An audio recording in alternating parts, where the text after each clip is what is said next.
Happy 100. It's our 100th episode. I don't know what we're supposed to do with that information. How do you feel about it? I'm going to be honest with you. My initial response was, we only just hit 100. We've been doing this for years. I love when you turn into a old New York woman. Right? Maybe we should do, actually, I was going to say we should do the whole episode in like an accent. Nobody would listen to the 100th episode then. Right. Okay, well, it's a celebration. It's a celebration.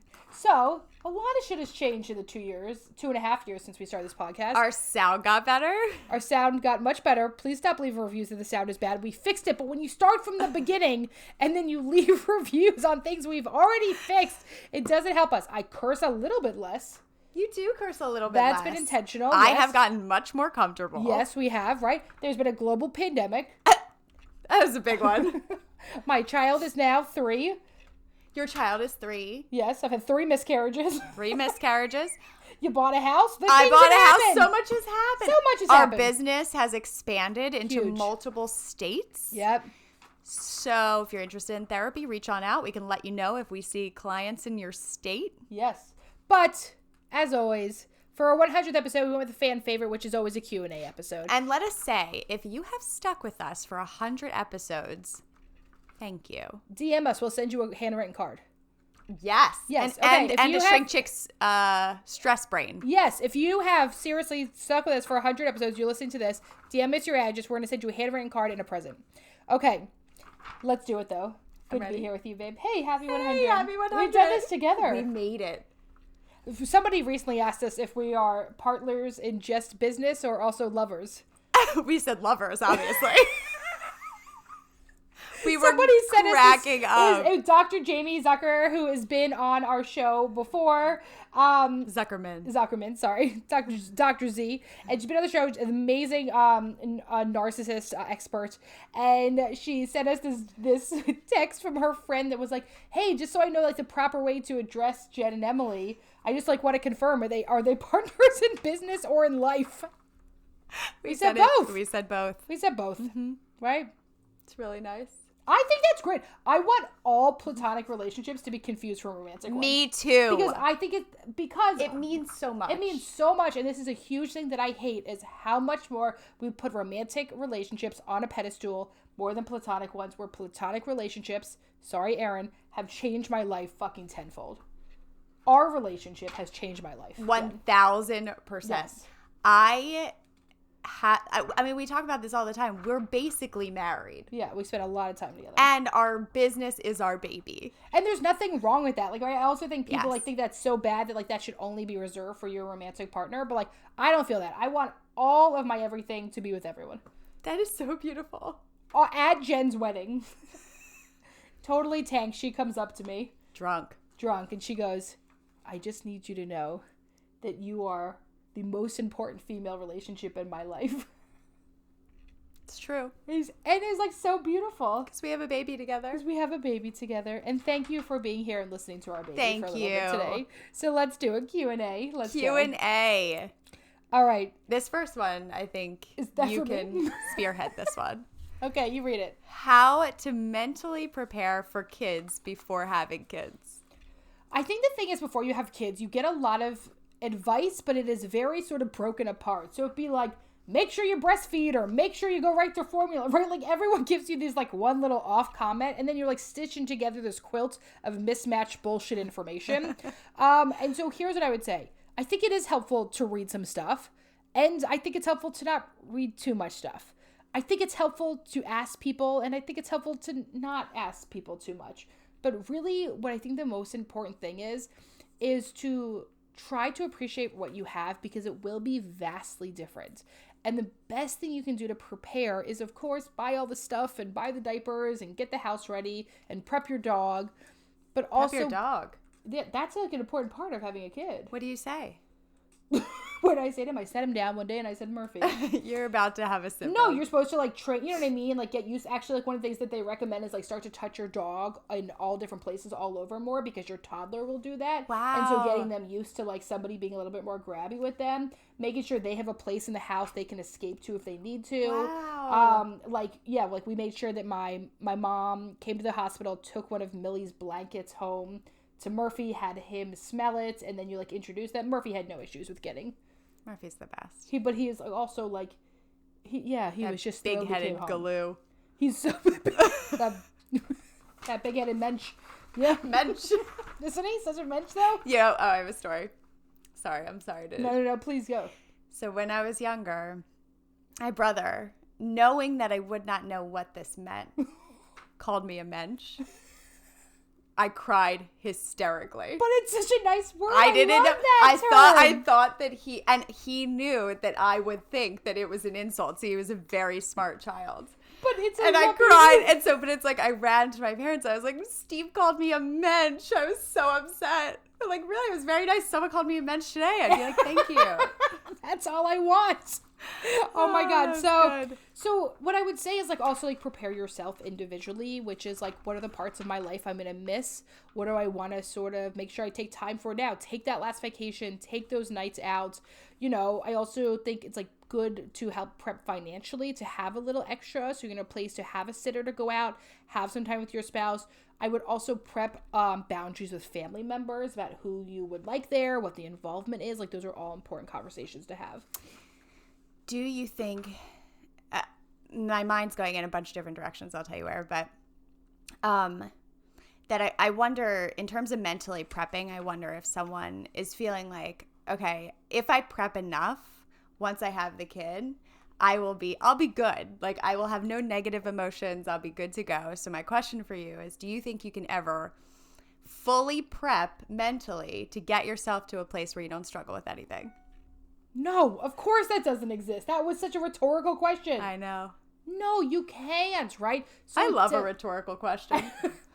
Just like, right, as a, like... I'm just like waiting for it. So like, I think that is part of it, is that like, it doesn't matter. It's going to throw you on your ass either way, because it's just something that's not describable. So even when you read the books, even when you do the prep classes, you know, I think also a lot of times people are prepping for birth because it seems like so scary, which I did too. Like I hired a doula. I was very into getting ready for the birth process.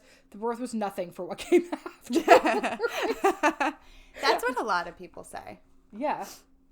I mean, and like some people have also there's also stuff you can't prepare for. If you end up having a very traumatic birth, and then you're unable to like walk for a little bit, or you're unable to like, you know, go to the bathroom without someone helping you get there. Like there's different things that can happen in the birth process that would change up everything for you. Your child being born with a disability that, like, you know, maybe throws you for a curve, right? Like when my daughter came out with 12 fingers and 11 toes, I'm going to be honest, I wasn't mentally prepared for that moment. That's a perfect example. There was nothing that could have prepared you for that. No, they prepped us. There was going to be one extra finger. So I prepped myself for one extra finger. And she got a little more than what she bargained for. And they counted her fingers. As a joke, my husband says, and how many toes does she have? And they were like, oh my God, 11. And did you think that they were joking? I don't know. I was like, fuck that. Yeah. I can't remember that part. So, like, that's the thing is, like, you can prep as much, but, like, you can't. We have this idea that we can prevent what we can predict, but it's not real. Our anxiety wants to tell us that. The thing is, we can't, and this is when that episode on radical acceptance, next week's episode is on radical acceptance, and this is when that is a very good thing to talk about. Oh, I love that. All right. Beautifully said. How to communicate a need for attention from loved ones when you were the easy one. Ooh. Quote, unquote. That's a good one for you. Okay, it's such a good one. Why? Because I'm the easy one? Yeah, pretty much. That would be why I said that. Yes, ma'am.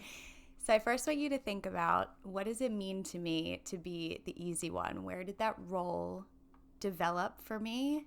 What about it was functional for me? Why did I feel like I had to be the easy one?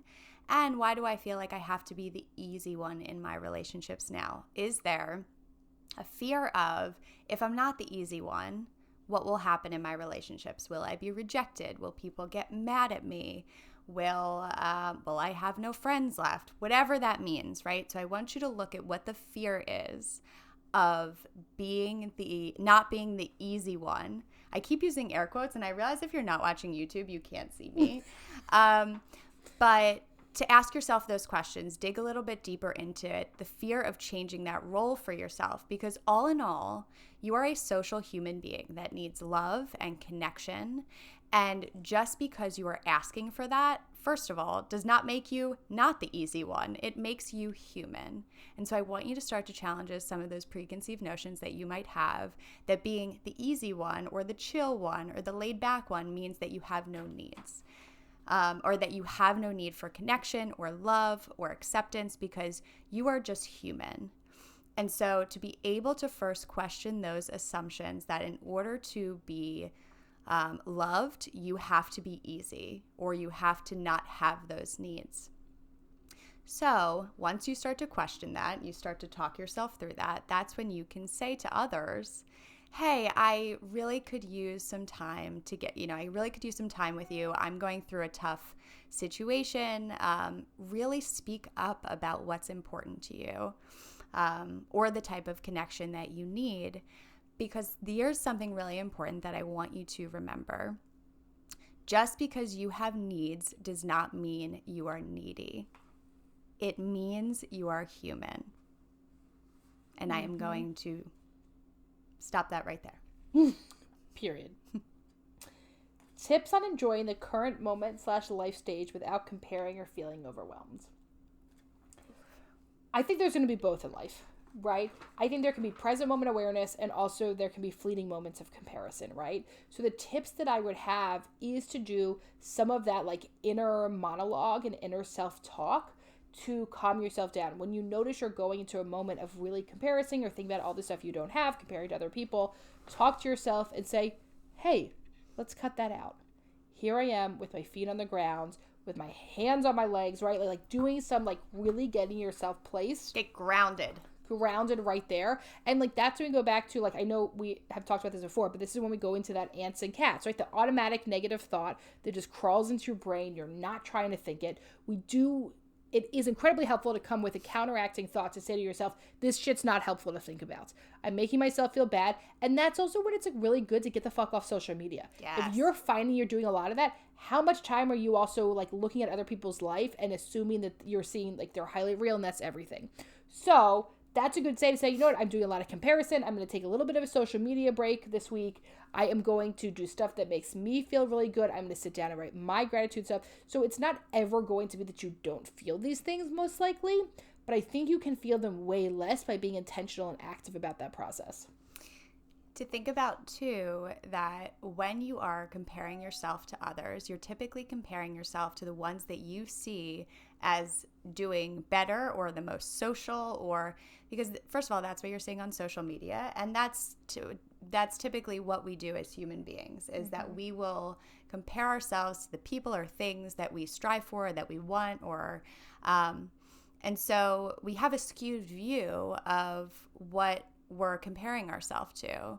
And so just as Emmalee said, to bring yourself back down to where you are right now, and to think about, also I think to think about what are the things that you're grateful for, that you do have, saying things like, oh, I get to have this, I get to do this, as opposed to I have to do this, is a good way to reframe those thoughts too. Okay. How do I deal with my husband not standing up for me when his family treats me poorly? So this is when you have to get to an uncomfortable situation, which is one, you have a few different options here. One is sitting down with your husband and saying, listen, like, I'm starting to hit a limit of what I can take here. I need you to do this. Your next option is also, you're going to have to start standing up for yourself the way you wish he did.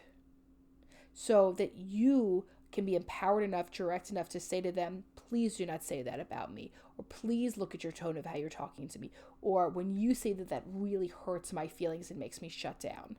You are looking for someone else to stand up for you. Do I think your husband should stand up for you? 100%. Absolutely. Do I know if it's going to happen? No, I do not. And what I do know is that you are important enough to be stood up for, whether anyone else does it. To be able to also create a boundary around your relationship that is separate from your husband's relationship with his family, your relationship with your own family.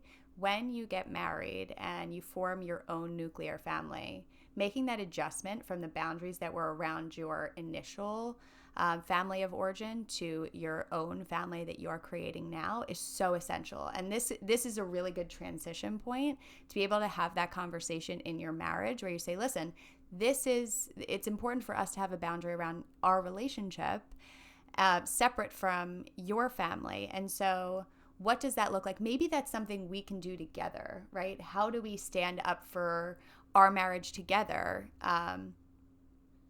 When your family is making these comments, because it's really hurtful for me. Not only is it hurtful for me, but it's hurtful for our relationship.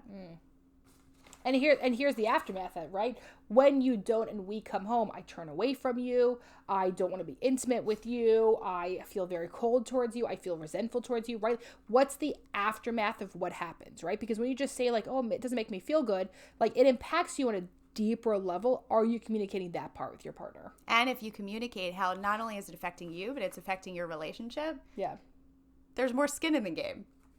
Exactly, right? This shit, because then it actually affects them. Oof. Okay. How to tackle the fear that you're not lovable romantically. Okay. This is a deep one. This is a deep one. First, I want you to think about, where did that start for you, right? Like where is that coming up for you? What parts of yourself do you feel like are unlovable, and where did that come from? Is it just starting in adulthood, or is that something that you have felt throughout your entire life? Mm-hmm.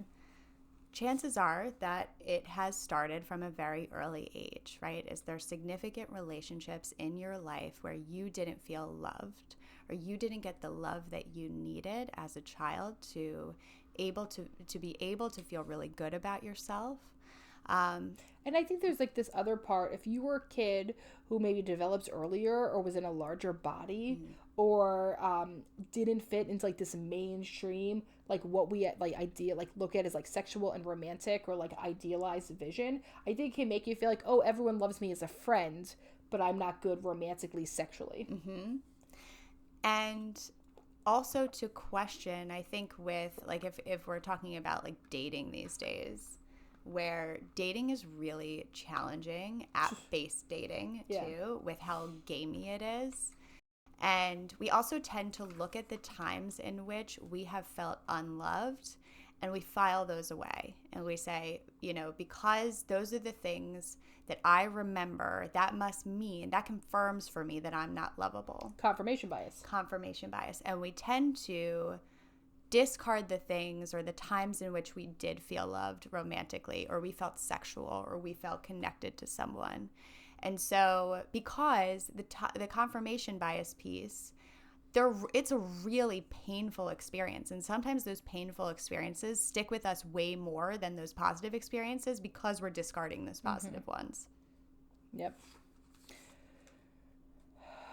That's interesting, because somebody else had written in. You stole my Q&A paper.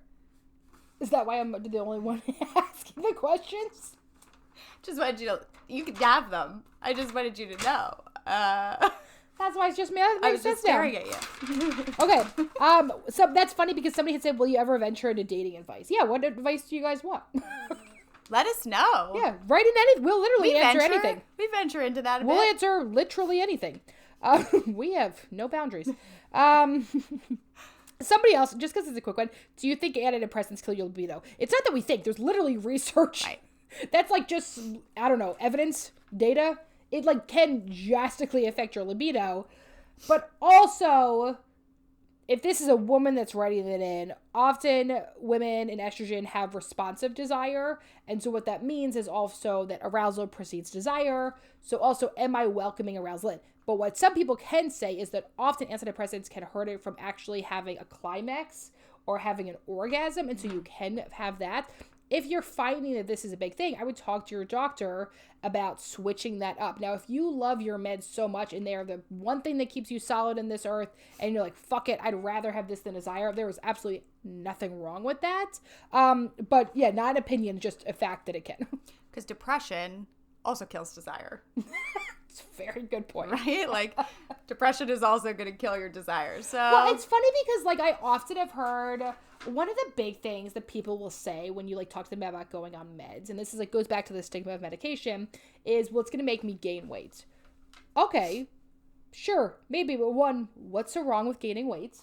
And like, if you're telling me something can literally make you from not having like suicidal ideation and depressed mood, but you are 5 to 10 pounds heavier, that seems like a solid trade-off. I completely agree. Like, I'm taking that weight.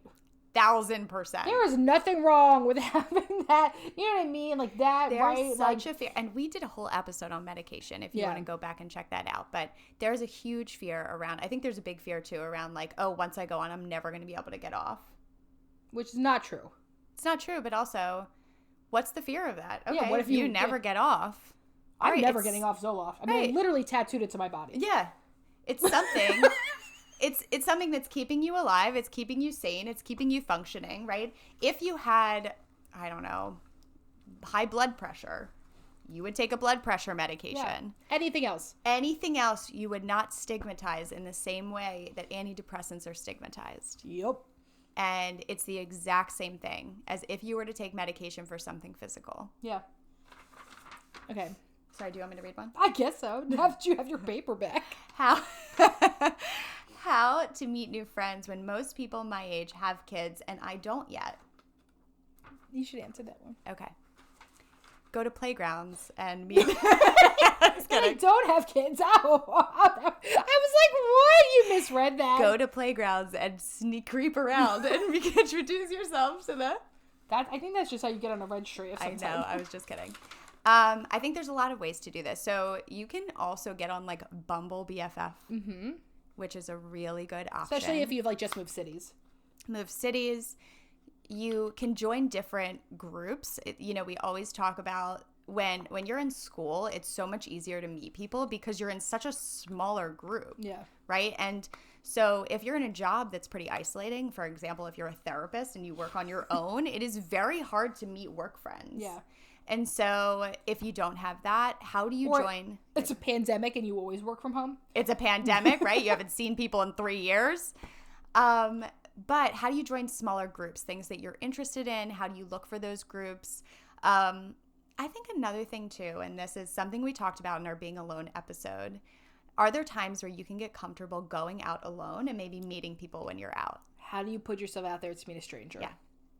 And listen, it's work. It is work, It is sort of like dating, right? Dating is a lot of work. Yeah. You're dating friends. And so give yourself the time and the space to be able to put yourself out there. And sometimes you might feel like you have the space to do so, and sometimes you might not. But it also sounds like this person is thinking that the only way to meet these friends is if they have kids, right? Because because that creates a smaller group, right? If you take Millie to school, then you're gonna meet her. You're gonna meet her friends' parents. No, does that happen? You have a lot of mom friends from that? You've met me, right? There was one time. No, you can tell a soccer story. I was gonna tell the Mother's Day story. Okay, yeah. Weren't they putting on like a Mother's Day Oh, play? fuck me. That was horrible. Emily, you should probably tell it because I don't even know the full story, but she was texting me during it. So it's like, there was like a Mother's Day event at my kid's school, right? And it's like, and I have one of my good friends, her son goes to school with Millie. He's in a different class, right? So I'm like texting Ashley. I'm like, you gonna come? She was like, no. I'm like, fuck me. But like, I don't know. They're like performing this little thing, and I didn't want her to like be there with like, I don't know, whatever. I like went into this whole thing. First of all, long story short, I should have gone. She would not have noticed, wouldn't have mattered. Could have just picked her up and jacked off. Just fucking gotten out there. Okay, so we're like sitting at this thing. Everyone, it's also the pandemic, right? So, like, people are wearing masks, everyone's sitting far away from each other, you're, like, in these things, it's awkward as hell, and then they, like, pass out these little cups, and I'm like, oh, shit, they're bringing us all champagne. It was apple cider. Of course. Because, it's a because it's a children's great, school. They're bringing us shots. And I'm just like, and I'm like sending Jen texts, like, I gotta get out of here, man. Like, it's making me so anxious. Like, I just, like, don't do well with stuff like that. Like, I just have always struggled to... I don't know, which is funny because like I have a ton of friends. Like I feel like the way I'm saying this makes it sound like I No, you don't make friends have relationships very easily. Yes, but like I have not in motherhood. Like I have not made friends with other moms. That's a really good example of there's an assumption that if you had kids and they were in the same class that you would immediately make friends, and that's not necessarily the case. And so I think sometimes it's easier if you say, okay, what am I interested in? Yes. Right? Yeah, like, yeah, having kids kind of connects people from all different walks of life. Yeah. Right? But what are the things that interest you? Can you find smaller groups where you can find other people who that also are also interested in the same things, and you can connect over those values? Yeah. Mm-hmm. I also think, okay, there's also a part of like vulnerability and putting yourself out there of like if you move to a place, you can even like put up on your fucking Instagram story like I am legit looking for friends in Philadelphia, Pennsylvania. If you have a friend, a cousin, an Aunt Sherry who lives in Philadelphia, I'm like trying to like meet some people, right? Anyone. So you might have to like you might have to have like a few friend dates with some duds. I think there's also unfortunately like a stigma around being somewhere and not having friends. And I'm going to make a PSA that there's nothing wrong with you. It is hard to make friends in adulthood. Yes. It is very, very challenging. You know, like in the movie I Love You, Man, when he's like going on all these dates. Yes. And then at the end, at the wedding, he has all of the different guys as his like groomsmen. Like I think that's the best. 100%. And also sometimes everyone has value.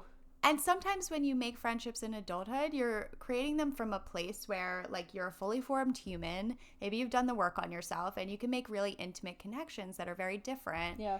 And so give yourself some grace in that, is that it's not, there doesn't mean something's wrong with you. And it's, you know, I think oftentimes people feel embarrassed to reach out or put themselves out there. But everyone needs friendships. Everyone needs connections. That's completely okay. Okay. How to communicate with someone who thinks they're never wrong. You might not be. Communicating takes two people.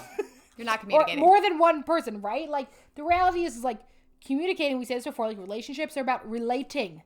There's multiple people involved here, right? Communicating when the other person does not want to communicate or refuses to communicate, like, you're going to keep hitting a block. So I think you could say, what I would say is I would try, like, a bit of a paradoxical effect of, like, it must be really nice to never be wrong. I wish I was as sure as you in everything I believed. That's so good. That's what I would say. I think that's really good. Because I agree with that is true. It must be so nice to never be wrong. Right. That's what I would say to that person, right? Has there been a subject that you were wrong about before? What's it like to always be right? God damn it, that must feel good. I think too, we so quickly get defensive when that's the case, right? When someone is saying that they're never wrong or approaching a subject by saying, "Oh, I know the perfect answer to this," where we want to just like fight and be like, "No, I have a different answer," or like, "Can we try to get to some?" I think our goal is to get to some sort of like agreement on it or have them see our side. But if you recognize that someone has no interest in seeing your side, just as Emilee's saying, it's not communication. Yeah. You're not going to get anywhere. Yeah. But I think that doesn't mean you have to sit back and say nothing. I think you could also say something to the effect of like, okay, listen, I hear that that's what you believe, and I just want to see if you can give me the space to be able to express myself, even if you think it's wrong. Yeah. Right? Mm-hmm. And so Can you just hear me? Can you just hear what I'm saying? Can there be space for me to be heard? Right? Like, and that might be part of this, is that you just want to be heard and you want the other person to hear you and to be able to acknowledge that they very much believe that they're right, but to also be able to say, like, it's actually really important, even though you believe that your side is right and you believe you're right, that it's important for you to hear me out. You're talking about the ways in which you're communicating, which is called meta communication, which we love talking about. Communicating back, communicating, baby. I love it. It's like meta thinking. Yeah. Thinking about your own thoughts. Yes. Very meta. Very meta. Meta. Okay. This is a really good one. I'm ready. Tips for coping with depression in the cold winter days when leaving the house is awful. Yo, it's been cold as shit in Pennsylvania. I feel this deep in my bones. Also, wait, we're recording this today on January 30th. This month has gone on for centuries, I think. It's never ending. What the fuck? It is so cold and so dark and so difficult right And now. let me just say, I have not left my house. I mean, I left my house today. Yeah. But When's the last have time you not your left house? my house since Friday. Well, you walk the dog. That's about it. And I go to the grocery store. Yeah. I have to eat. But other than that, I don't see people. Right? So, okay, so then here's the first piece of advice. You have to find some way to leave your house and get a small bit of vitamin D. That can be a walk around the block. That be Go in to your the grocery car, store. jamming out to some Lincoln Park. I don't care. I don't know what you do. Lincoln Park, interesting. Yes, I was going to say Dolly Parton, but that felt funnier. I love Lincoln Park. Of course you do. So like there has to be something, right? Okay, so one is vitamin D. Also, how am I feeding my body? It's very easy to get stuck in a routine during this times. How do I make a little bit of intention and joy out of that? Am I getting joyful movement? And we do need to move our bodies. I know it can be hard. I know we are tired. It does not mean you need to run a marathon or do a 60-minute Peloton ride. Just move. Just move your around. body in some way. Even if that is doing stretches, jumping jacks, walking around in circles, wiggling your booty, it doesn't matter. Like, you have to do something to take care of yourself, right? So let's go with first, like on a biological level. Am I getting sun? Am I getting water? Am I getting food? Am I getting movement? Okay, now am I getting connections and relationships? Have I gotten some laughter? Have I gotten some joy? I would start with like on a very simple, like once you can check those off the list, then you can say, okay, now what else do I need to do? I also have to remind you that spring comes back. It does. Just like everything Winter else. feels like the longest It does. season. Like, will this ever end? This, doesn't sound as therapeutic as the things that you are saying, but I think it's really important to say, get yourself a warm coat. I basically wear a sleeping bag outside. She really does. It's a sleeping bag, top to bottom. But if you are someone who hates the cold as much as I do, and I sent you a heated blanket. and you sent me a heated blanket and a heating foot thing because I am so goddamn cold in my old house, but I hate being cold. So if you're one of those people who hates being cold and you're like, I'm not leaving my house, you get yourself the warmest coat because you have to be able to go outside even if it's for 5 minutes. Because otherwise it will suck the life out of you. You do have to find some way. I know it's cold. I know it's horrible out, right? Like, and like there has to be something. It doesn't mean if you stay out there for a long period of time. No. But are you being intentional? And so maybe that means every single day you have a checklist. Did I drink? Did I eat? Did I move? Did I walk outside? And once you can check all those off, you can say, okay, I did it for today. Now I have to just survive till tomorrow. I think also being very intentional and recognizing if you're doing a certain activity, what's the point in which you hit where you're like, okay, this is no longer serving me anymore? Yeah. Right? For example, if you're on your phone, you're scrolling, right? That's an easy way that we try to cope with being inside, where you're like, okay, this is helpful. I'm kind of, feel connected to people or distracting myself. Is there a point that you hit where you're like, whoa, this is making me anxious now, or it's making me more depressed? Or if you're watching TV, right? Have you been watching it for a long time? You're hitting the point where it's no longer serving you. What else can you do? Throw some different activities into your regimen, whether it's reading a book. Emmalee has gotten really into reading books. I've read 3 books this month already. Unbelievable. January's been long, but I've been reading through it. She's really been reading for But pleasure, only for which pleasure. is wild. I said to myself, for 2022, I am done reading. We read so much shit for work. I said I'm only reading for pleasure. If you're a therapist listening to this, please read for pleasure. Read for pleasure. I have not been able to do it either. No, it's I so good. just read. I think if you started with the 7 Husbands of Evelyn Hugo, I think you'd be able to do it. It's like you need one to trap you in. And I know that you relate to this. I'm like, I feel like if I'm reading, I should be reading. Oh. I know. It's really But that's bad. A should, man. That's it's a should. If you're a gotta therapist, read for pleasure. You have to it read really, for pleasure. It is so. Honestly, I know I'm so lame to say this, and I'm someone who loves television, by the way. Like, half my personality is based on television, and I am telling you, reading for pleasure is so good. But especially, like, I think so many people are like, oh, I don't like reading. I'm like, dude, you don't like reading academic shit because that's what we all were made to do for so long. We were told what we had to read. Reading for joy and pleasure is the most amazing thing to lose yourself in. It really is.